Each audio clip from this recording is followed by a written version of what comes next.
Good evening. Welcome to our 19th annual State of Real Estate. I'm Ken Newcomb, president of FC Tucker Commercial. This year's program is Knowledge at Work. With all the changes in the market, interpreting the information is more important than ever. The real estate status quo changed with new lending laws, changes in the appraisal criteria, and new broker license laws. But it seems as if everyone was trying to do business the same way as they did prior to 2008. I've often said to the people within our firm, we sell knowledge. It just so happens that a deed or a lease goes along with it. In many instances, your perception may not be reality. Are you making decisions based on your perceptions, or are you making decisions based on the market reality? Tonight, we hope to provide some information and some knowledge to narrow this gap. Many of you know the presenters tonight, but we're going to provide some fun facts about them as well. Tonight, I will be discussing the industrial and office markets and the sub-markets within those. Gary Bum will be discussing land and development. Harris Howerton will be updating us on retail. Kathy Briscoe will give us insight into the residential market, and Kevin Eastridge will provide us with a brief wrap-up. Now, I'd like to give Alma Meacham, our operations director, and Alyssa Martin in our IT department a special thanks for putting this presentation together. There you go. Good job. With that, I'll jump right into the industrial market. Now, we can't talk about industrial without literally talking about industrial contractors. Industrial contractors, rated one of the top 400 contractors in the United States, sold last year, including their sister companies, Professional Consultants, Tri-State Refractories, and Industrial Equipment, to New York-based Skanska USA.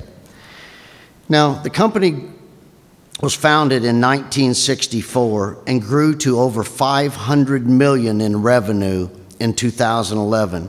Now, when we look around our area, the impact in jobs this firm has had on our economy is just phenomenal. Sabic Plastics, Alcoa, Toyota, Mead Johnson, Bristol Myers, Berry Plastics, the area power plants, and look at our downtown skyline. Old National Tower, Vectron, the casino, our hospitals. This company and their employees have had an important impact on our area and Evansville history. And we congratulate Alan and his industrial family and welcome Skanska to our community. Now, as you can see, the industrial market is one of two markets with negative loan growth. But this is a national graph, and our market is faring a little bit better. As our Governor Pence says, all roads lead to Indiana. Now, that can be said factually, figuratively, and fiscally. Indiana's expanding road system, our fiscal surplus, and Indiana's commitment to business. So since passage of Right to Work in early 2012, there have been 65 companies that have communicated to the Indiana Economic Development Corp that enactment of Right to Work will factor into their decision-making process of where to locate current projects. Now, 51 of these projects have progressed to the pipeline stage and account for the potential of more than 6,900 new jobs and $1 billion in investment.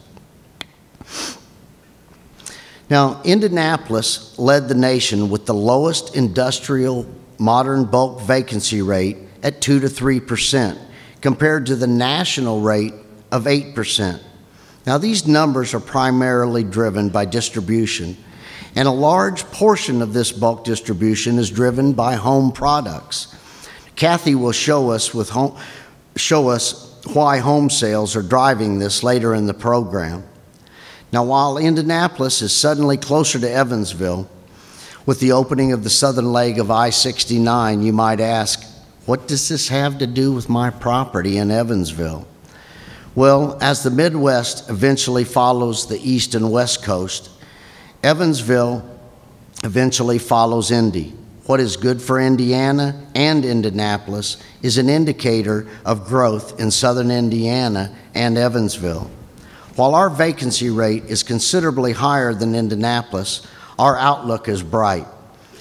With small business on the return, the availability of industrial in the 20 to 50,000 square foot range is very limited, and that turns the tide from tenant to landlord, with values and lease prices starting to rise. Now, according to our friends at Southwest Indiana Economic Development and Gauge, our area attracted 540 new or expansion jobs in the last year, and quite a few more are expected to be announced in this next year. We saw the net absorption of approximately 1.5 million square feet, predominantly in bulk space less than 100,000 square feet, with the former Whirlpool plant, now Park 41, pretty much leading the way, and that is now fully occupied. The submarket of bulk space over 100,000 square feet needs some help, but it's moving in the right direction. Berry Plastics currently occupies over 100,000 square feet in one of the St. George warehouse buildings. Now, speaking of the St. George warehouses, we currently have a major renovation starting in a couple weeks of the St. George warehouse building number 2. Now, that includes upgrades to docks, new energy-efficient lighting, painting, and other upgrades, converting 225,000 square feet into a modern bulk distribution center. And that will be food-grade quality. Now, while we still have an abundance of vacant space, we're considerably better off than where we stood at this time last year.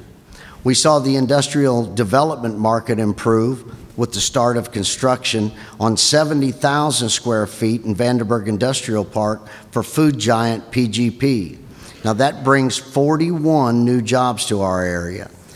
Vandenberg Industrial Park also saw the triple net lease sale of the Graham Packaging building in 2012, selling for $18,195,000.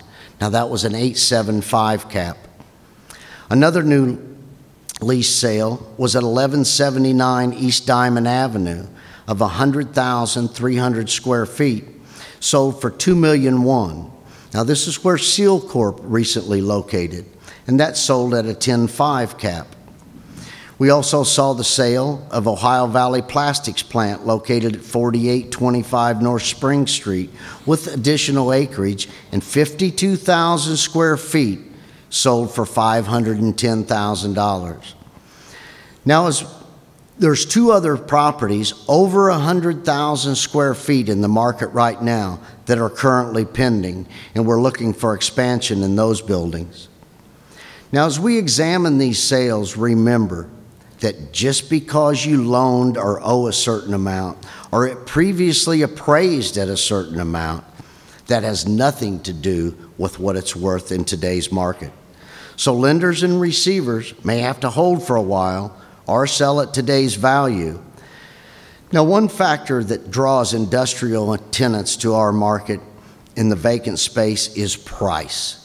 We have numerous properties for sale from the $10 to $12 a square foot range and numerous lease prices from the $2 per square foot range triple net. Now, this is attractive pricing for new business. Now, for my predictions on the industrial market. You may see a few more lender-owned properties, and we will see slight growth in occupancy in the 100,000 square foot range, but strong growth in the 20 to 50,000 square foot range and possible new spec buildings.